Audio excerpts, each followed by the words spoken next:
Saudara, mari kita lanjutkan pembahasan kita pagi ini. Dan sebagai selingan, saya akan membahas kembali ke tema Tai Chi dan relevansinya pada kehidupan bermasyarakat, gitu. Terutama untuk sekolah manajemen, ya. Nanti pembahasan kita tentang tulisan Fransiskus Walirang kita lanjutkan pada pertemuan berikutnya, ya toh? Jadi kita sudah tahu bahwa bagaimana itu sebenarnya terjadi perubahan besar di dalam konsep kita tentang industrialisasi. Dulu sifatnya top down, ya. Saya punya teknologi, menemukan teknologi, saya kembangkan jadi pabrik dan mengumpulkan material dulu, mesin, ya. Terus teknologi, metode, lalu sumber daya manusia dan dukungan keuangan. Itu top down, ya toh? Nah, dengan perkembangan terakhir ini nampak itu menjadi interconnected itu. Interconnected itu berarti apa? Kalau bisnis kita itu mau berkelanjutan, ya harus ada titik temu di mana semua pihak stakeholder itu mendapatkan keuntungan, ya, dari kerjasama itu.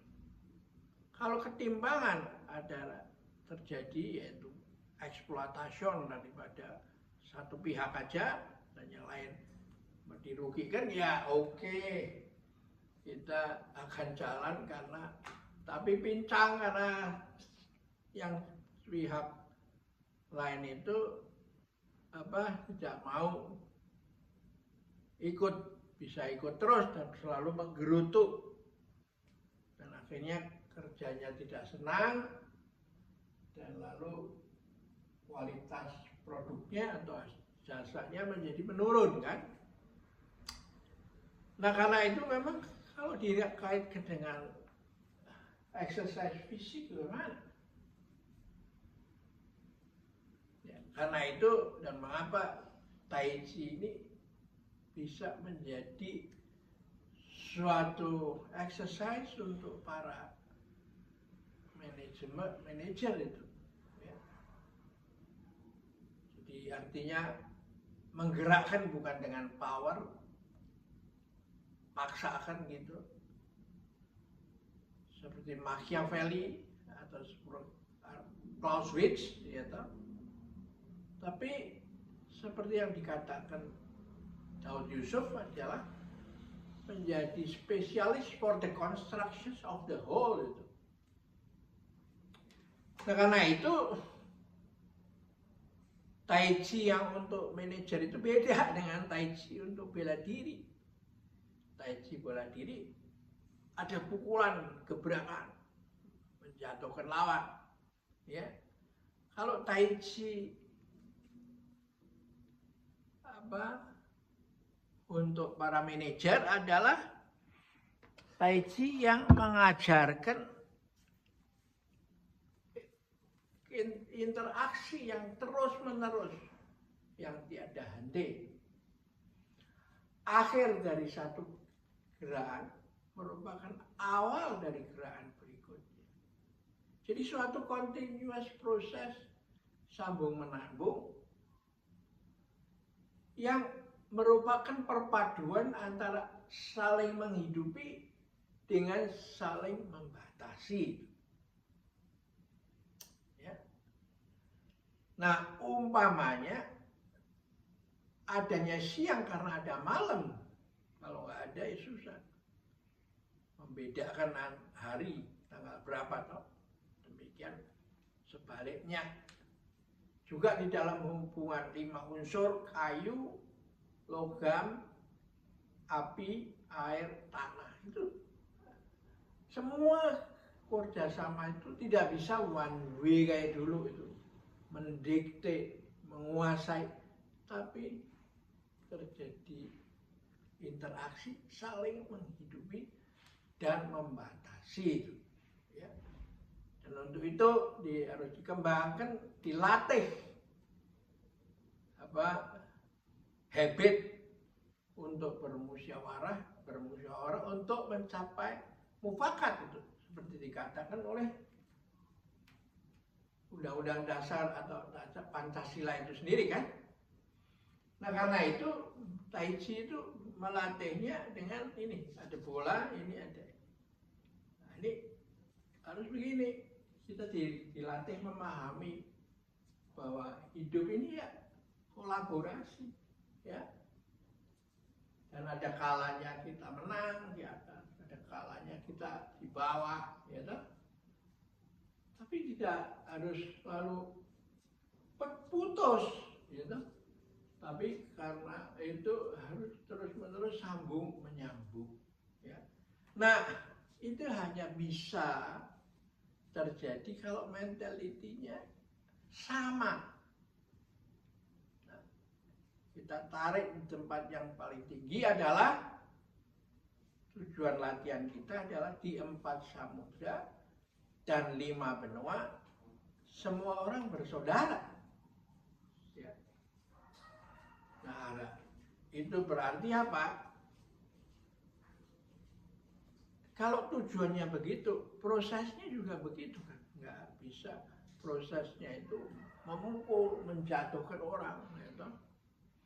Nah ini menariknya, bela diri dari Tiongkok ini bisa dikonvert menjadi suatu etika hubungan sosial itu, ya. Jadi kalau Anda dalam bisnis itu satu saat merasa rugi, tapi yang membuat tidak pecah itu tetap berhubungan, itu kan adalah satu value kan. Nah di Tiongkok ini ada cincai itu, ya. Dan di Jawa ini ada tuno sata bati sana itu. Oke lah, uang jangan terlalu dinomorsatukan, didewakan. Kali ini saya rugi, tapi saya tetap bisa menjaga